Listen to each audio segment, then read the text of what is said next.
Welcome to the Lifestyle MD podcast, a podcast dedicated to high-achieving women who are conquering their careers while striving for total wellness.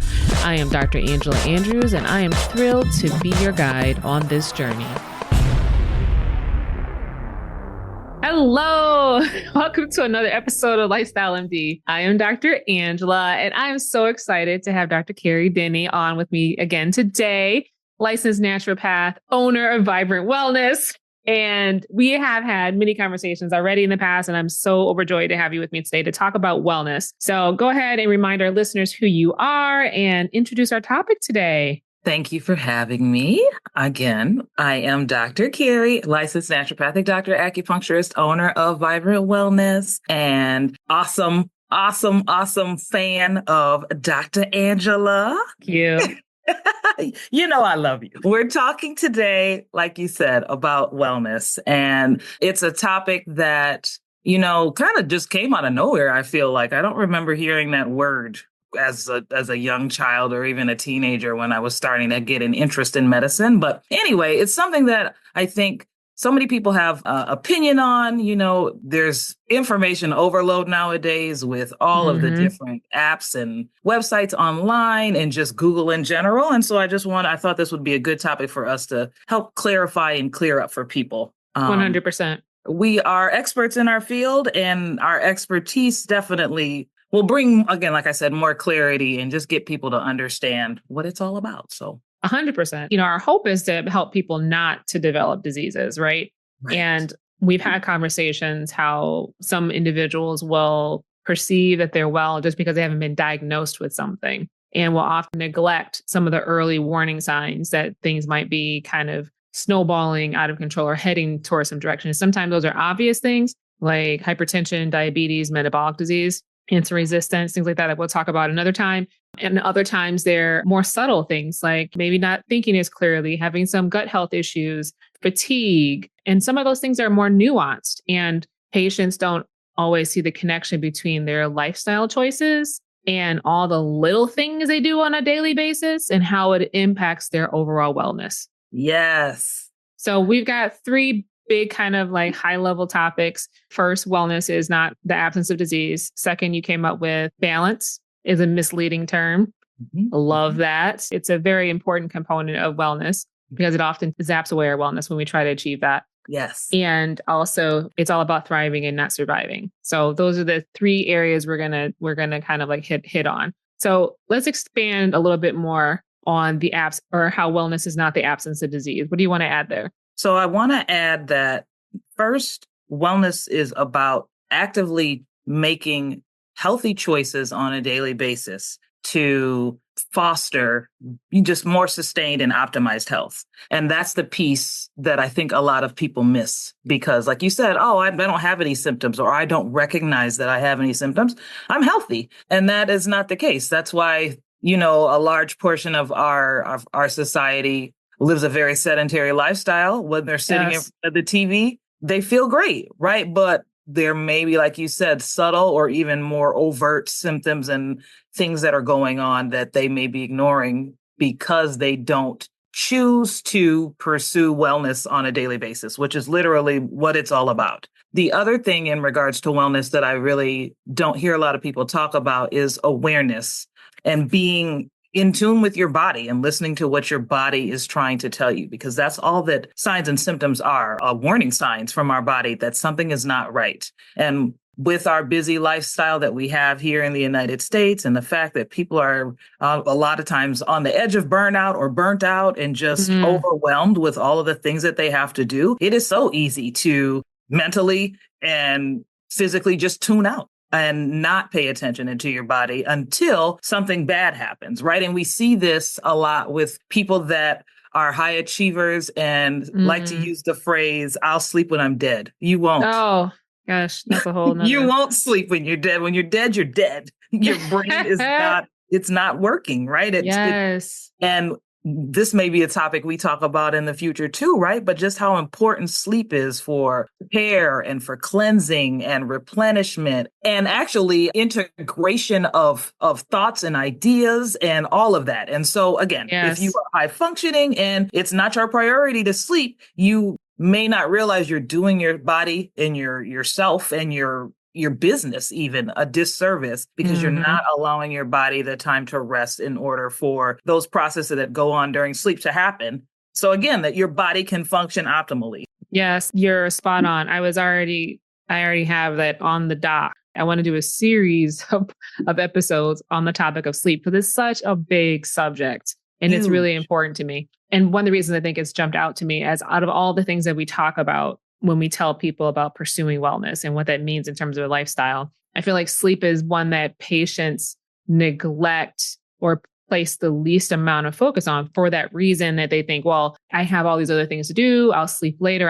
I can function on 4 hours or 6 hours. You may think you're functioning on 4 to 6 hours, but it's really not optimal for your health and well-being. I love that term, pursuing wellness. When I think about wellness from a lifestyle standpoint, I know we've got some very similar pillars, but sleep, eating a healthy, well-balanced diet. And that's a loaded one right there, right? Because it depends on the person. Yes. You know, I want to emphasize that we're not going to give any strict advice on what each person should be eating on this podcast episode. We need to take a very individualized approach. And I'll tell you that there's a lot of nuance there, but I will tell you at minimum, it should be whole food, right? I agree. 100%. Whole food, right? So as unadulterated as possible. Yes, I was going to say as close to the way it grows and it appears in nature as possible. Yes, I like to say as close as the way God originally made it. Yes, that is how you should be eating your food. So yes. If nothing else, whatever food you're eating, try to get it that way. Yes, leave it at that. So we got food, we got sleep, movement. So movement, exercise, not being sedentary. So and I usually think of exercise and movement in two different ways. There's the sedentary versus not sedentary, and then the added piece of exercise. Right. And you really need both of those. Absolutely. I agree with you 100%. Very interesting. I recently heard the term rest out in it, which is literally the opposite of burnout. Burnout being, a state of basically exhaustion due to prolonged stress or, excessive work, and rest out is the opposite. I feel like it's the epitome or the example in my mind of sedentary lifestyle where the person has just stopped doing. And I imagine it being like the Tin Man from The Wizard of Oz, where you come upon him in the forest and he's stuck in a position and he's got enough energy to whisper out that he needs a little bit of help, but he can't move beyond that. And so technically, rest out and burnout are two states of being that we want to help people avoid. Yes, to avoid altogether. But in regards to that movement piece, I feel like I agree, like you said, if you're not just doing simple movement, which is walking, going up and down the stairs, bending down, standing up, squatting, standing back up, jumping even to a certain extent. As we get older, we stop doing those things. And we spend so much of our time just sitting all day, right? So if you're in a job that's mostly sedentary and you're sitting and you are spending 8 hours plus, and then you come home, drive home, sit in your car. Yep. If you're driving, right? And then you come home and sit at a chair, sit at a table, sit on the couch. You just sit. Lay in the bed and then go to sleep. And then lay in the bed and go to sleep. Start all over again. So, sedentary, when I was first learning about lifestyle medicine, being sedentary was coined as like the new smoking. Yes. And being like a huge risk factor, right? So we're always kind of coining like new big terms and new big things. Like the Surgeon General just announced that he wants to put a warning label on alcohol, even another thing that's coming up as being a carcinogen and or cancer causing. Anyway, I digress. So people often neglect how much time we spend sitting. And I'm going to plug my Apple. I know other watches do it too, but I've had other varieties of watches, and so far this has been my favorite. And I do like the reminders to stand up and move. And so if people have smartwatches, I am a huge fan of smartwatches in general. They aren't, they all have different bells and whistles, but I like some of those little cues, those little, you haven't moved in a while, you haven't noticed any exercise in a couple of days. Like those are like really nice prompts. And it's almost like having a built-in coach to say, hey, why don't you get up and do something? So I think people need be more attentive to that. Another piece I'll say about that. Sorry, Carrie. is You're okay. that you exercising for half an hour to an hour, but spending 8 to 10 hours a day sitting, you can't make up for that. So if you're still sitting a lot and you're exercising, the exercise is actually not working as well for you, if that makes sense. Right? You really need both of those pieces. And so when I talk with people, I want to see where they are on that pendulum. Some people have very active jobs and they're inherently not sedentary in their work. Perfect. We don't need to worry about that part. Right. Now let's work on your cardiovascular health, your strength. What do we need to balance that you're not working on? So I was just going to say in regards to movement. So I don't have a smartwatch and I talk to people a lot about scheduling. You can schedule anything else. You can schedule every meeting under the sun with all these people that you need to meet and, all of the personal appointments and family appointments. If you can't stop and do it on your own, then schedule it. And that a lot of times is very helpful for people with lunch, which is mind blowing to me because I like to eat. But again, all of this is about the habits, the simple habits, right? And so for movement, if someone has a very sedentary job, I would recommend when you get up and go to the bathroom, because you are going to get up and do that, hopefully. But like, if you're going to get up and go to the bathroom, don't just go to the bathroom and come back. Take a walk around the place that you work for 5 minutes. Like hopefully you shouldn't get in trouble for that, or if you are taking time and you're scheduling for lunch, take a walk after you eat your food. It doesn't have to be a 30-minute walk. It could just be a 10-minute or 15-minute walk. The other thing that I like to encourage people to do in regards to movement too is we hear all the time the recommendation is 30 to 45 or 60 minutes of exercise a day. If that's not feasible for you to do all in one chunk, like I said, break it up. Do 15 minutes after lunch. Do 15 minutes after dinner. Like we talked about in a previous podcast episode. Encourage and invite your family and your friends and make it a community thing so that you all can keep each other accountable, but you can all start to cultivate these habits together. I just think health and wellness are complex. There's so many different factors that play into health. Like you mentioned diet, you've mentioned exercise. We talked about sleep, something as simple as water and hydration. It's amazing to me. I keep going to my water bottle.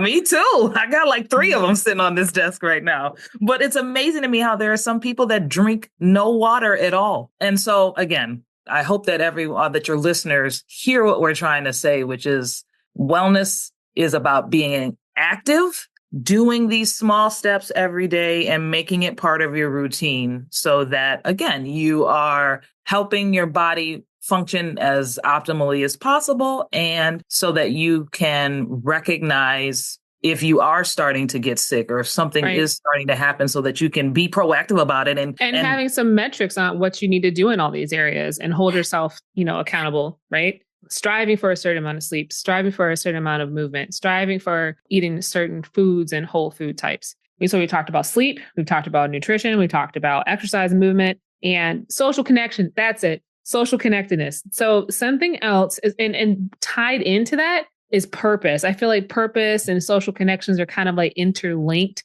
because if you are in community with other people, that kind of helps fuel some of that purpose, if you will. What are your thoughts about that? That's actually something I don't think I've ever thought about those two things together. You got me stumped on this one, but I will say, I do think that social connectiveness or just community in general is a huge determinant, and it's especially a determinant of health, which is what we call it in my profession.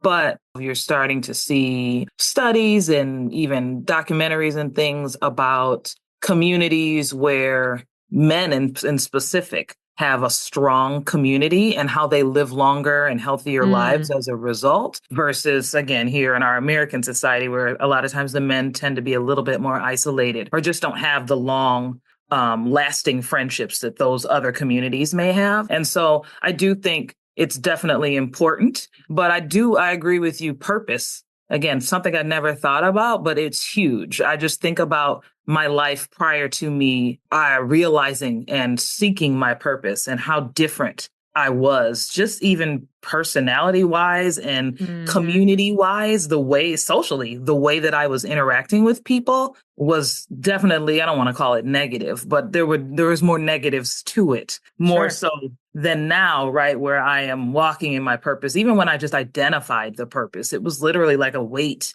or a dark cloud had moved from over me. And so it's so huge. Again, there's just so many facets to health. And that's why I'm saying it is complex. And it's not just, oh, I don't have these symptoms, or I don't have this diagnosis or this disease. It is, where do I stand in regards to all of these different areas, and what steps can I make to improve in those different areas? And again, it's a journey. It's not necessarily something that everybody can do all at once. And you're not going to be perfect at it. So that kind of goes into our next point where, yes, the idea of balance and trying to do everything right perfectly all the time. So that's huge. I remember when I first got out of medical school and I was trying to think of what am I going to call my practice? And I had the word balance bouncing around in my mind. But for some reason, thank goodness it didn't stick, because it's a misnomer. It's not a true term when you're thinking about health or wellness. When you use the term balance, it's almost like wellness is a location on the map that you can travel to.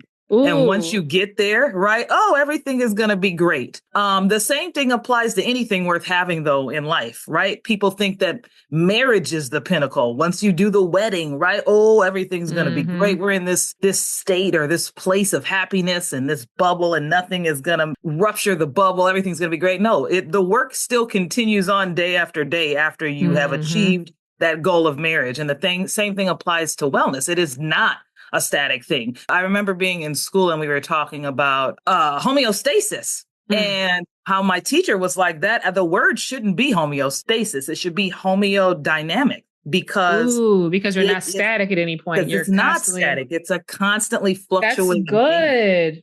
Again, I always think of a tightrope walker when I hear somebody talking about balance. And if you have ever seen one, they are never standing straight up and down on the tightrope still. Right. They are always slightly course correcting. You see them shifting from side to side. You see the pole that they're holding moving up and down. And that's because balance, like I said, is not a state. It is an ever moving target. It's more of a journey. And so that's just something huge that I want people to understand. And it relates to what we just finished talking about. The small steps and in those determinants of health. At any given time, you might be excelling in some areas more than others, right? Yes. Depending on what's happening in your life and shifting your priorities. And if you're recognizing that something is dragging you down, maybe you need to be working more on sleep in this season, or maybe you need to be working, because I'll tell you flat out, if you're not sleeping enough, I'm not going to tell you to prioritize sleep over getting that 30 minutes of exercise. If you have to sacrifice an extra 30 minutes of sleep, I'm going to say go sleep. I agree. Until you have gotten that habit down of sleeping enough so that your body can do what it needs to do. And then you can ease in the exercise. Then you can tack this on or squeeze some other things out. But we're constantly trying to add on.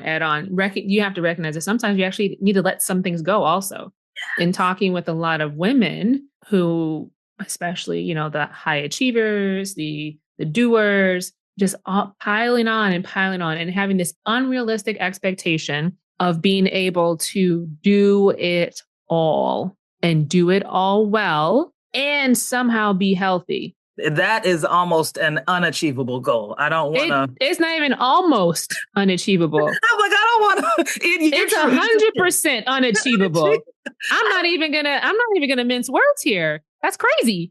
It is crazy, but I'm just as guilty of it. It's crazy, but at least I know it's crazy. This is true. And you're making steps towards I am tweaking, which is the whole point, right? Yes. That's why wellness is a journey and it's not a static place that you're going to get to and everything is going to be okay. The other I want to come back real quick before I forget this train of thought. So I'm going to kind of bring us back up to that purpose piece and tell you why I think it's so critical to all of this. When you have purpose, it aligns you in all the things that you're doing. So why does it matter if you're getting restorative sleep? Why does it matter if I'm fueling my body with nutritious food? Why does it matter if I'm moving enough? Why does it matter that I have relationships with people in my community and my family?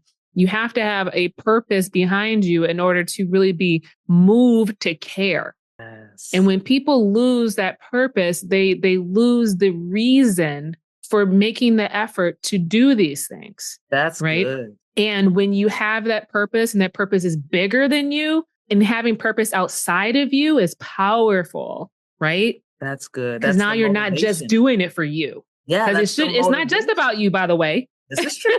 That's which we're in community. We were built, designed to live and work in community, which is why our partnership is so amazing and beautiful, because we support each other. But in a small way, but in big ways, that's how we were designed. No, that was great. I just want to reiterate what you said in regards to the pursuit of wellness involving adjustment and like adaptation. And so just to give a quick example, let's say you're working with Dr. Angela and or myself, right? And we recommend that you journal every night before you go to sleep. Let's say something happens in your immediate family, and maybe you are unable to journey that night. That doesn't mean that you failed at wellness, right? Right. Or it doesn't mean that you failed using those determinants we just talked about. Now the shift in focus at that time is more on the community piece or the family piece, which is also a determinant of health. But that doesn't mean that, again, like I said, you're not pursuing health or wellness, or that you are not doing the right things. It's just at that time you needed to just adjust in order to deal with the circumstances as they come. And the thing that is most important about understanding the pursuit of wellness is the fact that it's okay that you can have these adjustments and you have to do these tweaks. The point is, once it's over, go back to the program. Or if you need to establish a new rhythm or a new goal, or, that's okay too. Yes. So I think that really transitions us very well into this whole concept of thriving, right? And not just surviving, essentially being intentional about this pursuit. When I see this thriving and not just surviving, I think about, what is my goal for sleep, right? Ideally, numerically, 7 to 8 hours, but I want to be refreshed. I want to have clarity of mind. I want to wake up with energy to go. And I know what it feels like to be rested. And sometimes it's not just about the sleep. It's the physical rest. Yes. It's the mental rest of allowing and recognizing, being present with myself and recognizing when I need that and honoring that. Because I know that I'm my best for my family. I'm my best for my patients. I'm my best for myself. I'm just all around better. So like, what are my goals for sleep and why does it matter to me? So like, again, coming back to why is that significant? And then I also, with food, it's easy for me to think about food in the text, because I know that when I eat the way I'm supposed to eat and the way that fuels my body in a way that is nourishing to it, I feel so much better. That is quite frankly a very easy thing for me. That is the thing I need to work the least on, because it is now not only intuitive, but it's a non-negotiable. Right. So for me, that's something that's an easy one. I don't need to think about food and nutrition other than the fact I need to plan it. But it's something that I just do intuitively. Exercise and movement, it may seem like it's pretty intuitive, for the most part it is, but I'm in a season this last year where it's not been as intuitive anymore, because things have been changing in my routine and changing in my schedule. So trying to establish. And so adjusting, I'm not holding myself to the same activity standards that I was holding myself to a year ago, right? I'm like, it'd be great. This morning I got 3 rounds of a workout in, 3 rounds of 10 out of the 10 that I was going to do. I said, nope, that's it. I got something done. Yes. Thank you. I got something done, because I could have not done anything. Exactly.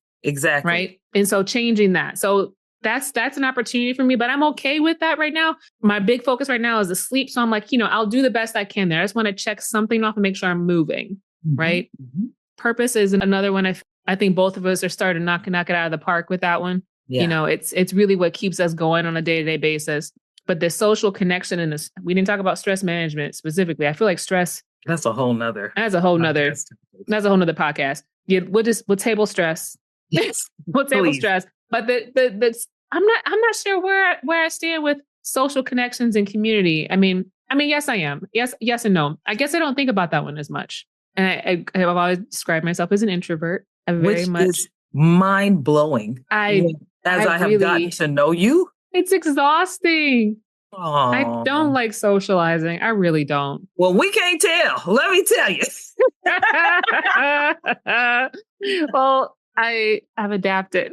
Yes, you have. Yes, you But can. for me, a lot of my social connections and connectedness is I've got a close group of friends. We stay very connected. I've got my church group. Like I do a lot with my church, and that's a huge community for me. And then obviously my family. So my husband, my children, my mom, my brother, and my in-laws. So family is way up there on that list. You know, my partnership with my husband and my children and my family, my friends and my church. So those I try not to expand more than that because we only have so many hours in the day, so many days in the year, so many, weeks in the month. In order to build these, you have to spend time with people. Yeah. Facebook and sending text messages. It's very superficial. Deep connections with people, right? You had some points about thriving. So I just want to say, I feel like there's a shift that's going on in healthcare in general in this country, and people are realizing that the current model is very reactive. And there's definitely a time and a place for reactive medicine. Because again, if I get hit by a truck, I need to react in order to survive. But I believe this shift is headed towards things that are more proactive and more preventative. And again, doing the things that you as an individual can control in order to manifest wellness and be as healthy and live your best life. And like you're saying, live your best life and be your best self. And I'll call it old. The old medical model is one that is more, the responsibility is placed very much on the clinician or the doctor or the physician. You are reading my mind right now. Get out of my head. Nope, I'm not gonna.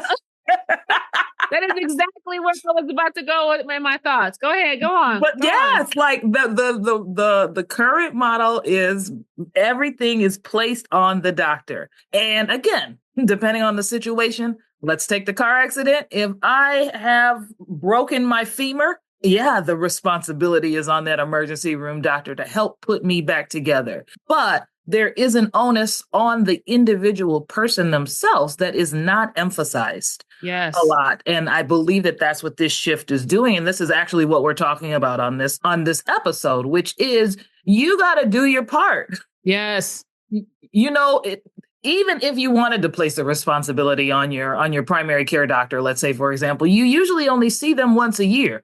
So you're going to put your whole year's worth of health and wellness responsibility on a person that you see once? No. Yeah, especially if you're in, the traditional healthcare environment, whatever, people see the doctor when they've got things going on, right? But I recently saw a post from another person I follow on Instagram, maybe a few months ago. And it was something to the effect of if your doctor's prescribing medicines before lifestyle or something like that, then you have a pill pusher and not a physician. I agree with that in part.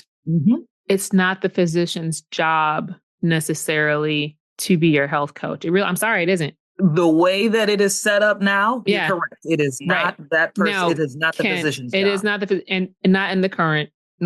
Could it be that way? So in my office, in my practice, I definitely walk alongside with people and we go through all these things. I'm not coaching you per se, right? But on a day-to-day, weekly basis. But we're going to talk about on a regular basis how these various things and what you need to work on and how it's affecting various metrics as it pertains to your health, to your markers, to your whatever you're dealing with, what they're doing, right? And what they're doing or not doing. Yes. Right, exactly. And so, yes, that is where it could go and where it should go if we want to be, especially in primary care, proactive and preventive. Like primary care really should be about that prevention piece. Yes, you have some acute things or whatever, but medicine is really good at, fixing broken bones, cutting things out, cutting out surgeries, removing things. If there's a clear problem and it can be directly excised or medicated, we got it. Yep. But try to prevent things from happening or it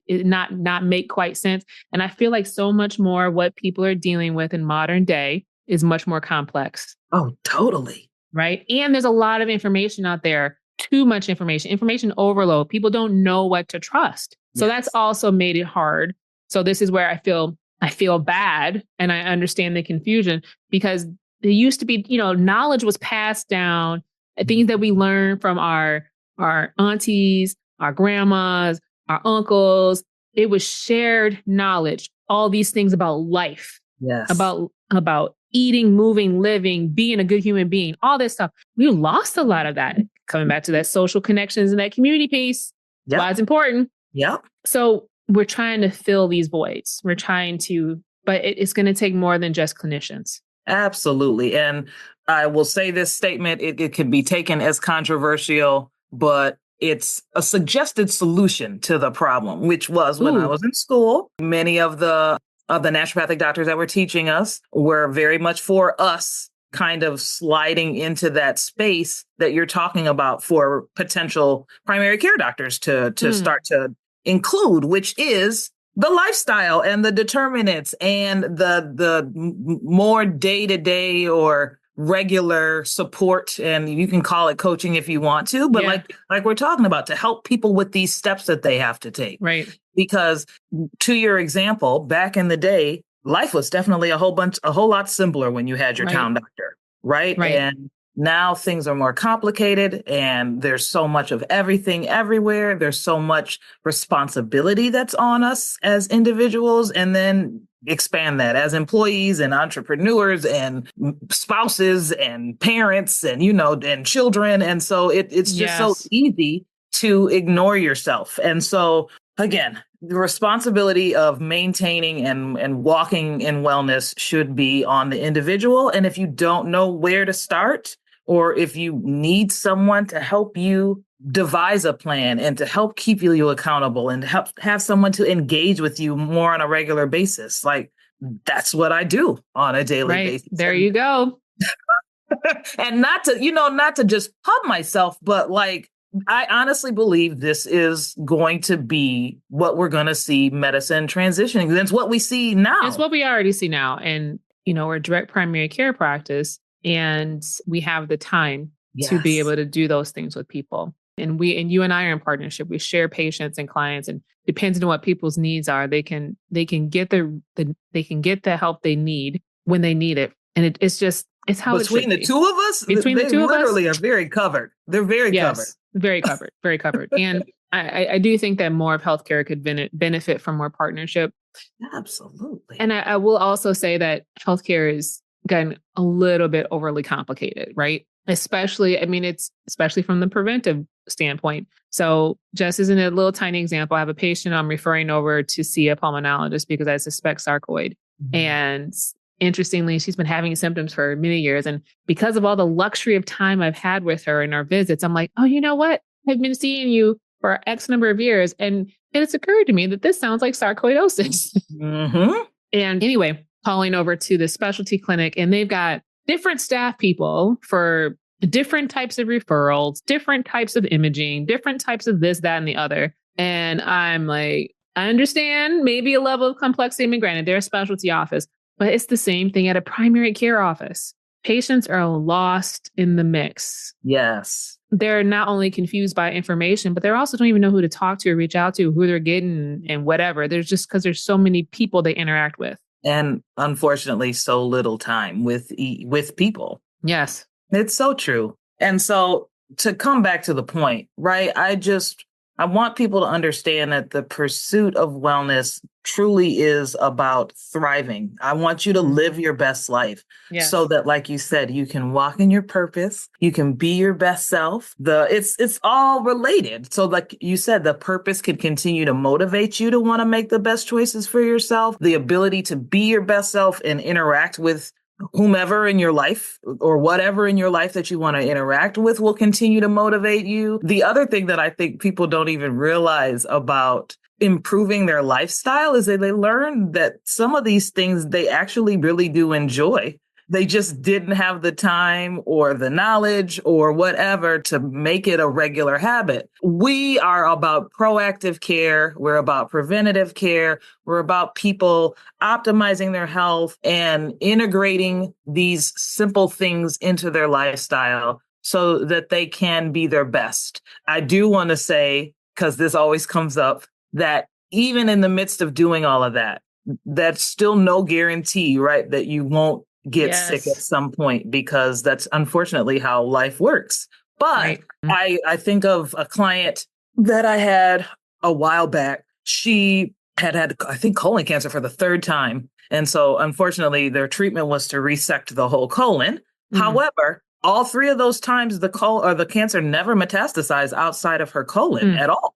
I believe because she was being proactive and actively, trying to live her best healthy life. That's what helped facilitate that, versus if she had been eating crap and stressed out of her mind and not sleeping well, she might have, the cancer could have been at a higher stage when it was identified. So I love that you went there, because it's important.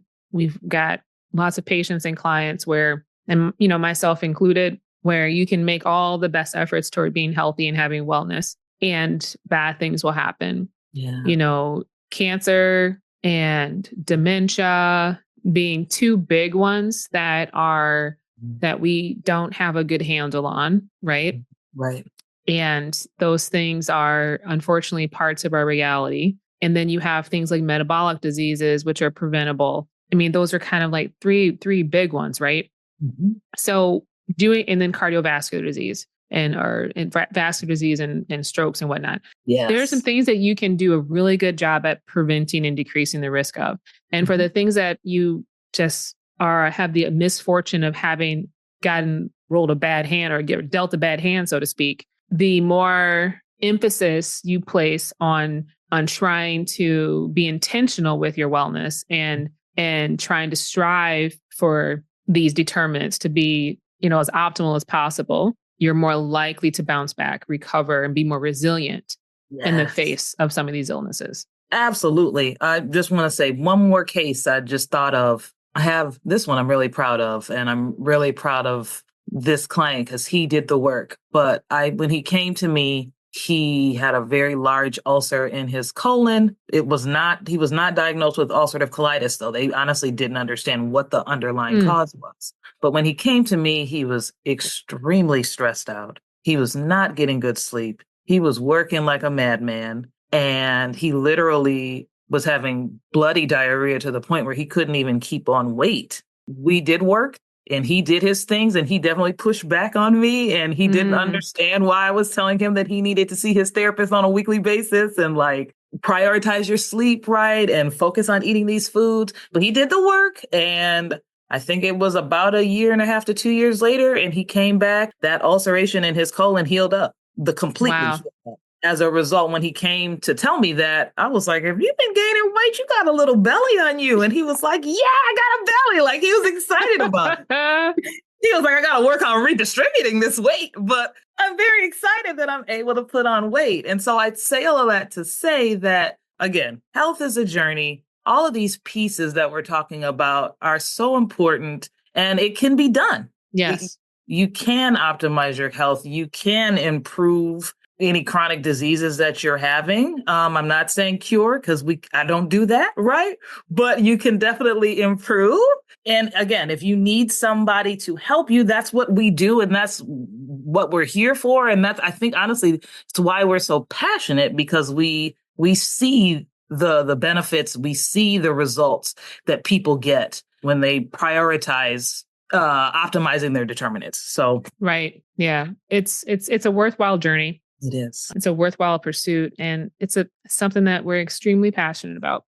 So first of all, I want to just say thank you for doing what you do. Thank you. It's been just such an honor to work alongside you and to be able to just grow and take care of our patients. So if you are someone who is in the Grand Rapids area or not, right, Grand Rapids, Michigan, and you are interested in a licensed naturopath, acupuncturist, direct primary care doctor, all of the above, you can reach us. I am at seedsofhealth.directprimarycare.com or sohdpc.com. That is my practice. I also can be emailed at angelalifestylemd@gmail.com for the podcast. And Dr. Carrie, tell us how to reach you. So you can visit me at my website, vibrantwellnessmi4michigan.com. And you can find me on Instagram and Facebook at Dennie, DENNIEND for naturopathic doctor. That's my handle. And there's a contact me page on my website. So feel free to utilize that. But yes, please check us out. It's a great time. It is. It's fantastic. We enjoy ourselves. I'm not going to lie. We do. We do. And you can tell, like we were talking about, you can tell when someone is walking in their purpose, partially because of the enjoyment that they get in doing what they do. And the fact that when I've come to your office or if you come to mine, there's just such a positive, almost joyful energy mixed in with a little bit of peace on my side. Yes, on your side is very peaceful. Oh, I just love. I need the tranquility. But the tranquility is so fantastic. Thank you. But again, we're not doing this to make money. We're doing this to help people. Mm-hmm. And I am honored to work with you, and I'm glad that I found you, and I'm never letting you go. So you don't have to worry about that. I'm not letting you go either. You stuck with me. So, all right. I'm looking forward to our next podcast. I'm actually going to definitely be recording something on sleep. So we'll reconvene on some topics on sleep at a later date. So thank you for joining us. Reach out to us if you have questions. If you have any podcast suggestions or, things you want us to talk about, welcome to that. So shoot me an email and let me know. All right. Thanks, Dr. Carrie. Thank you. This has been another episode of The Lifestyle MD. Special thank you to Lou Musa for the show theme music, created with Free Photography, and makeup by Janae for the cover photo. And if you enjoyed this podcast and you haven't already, please subscribe today and share with another woman doctor who may benefit. You may also follow me on Instagram at Angela Lifestyle MD. I am Dr. Angela. Thank you for joining me today.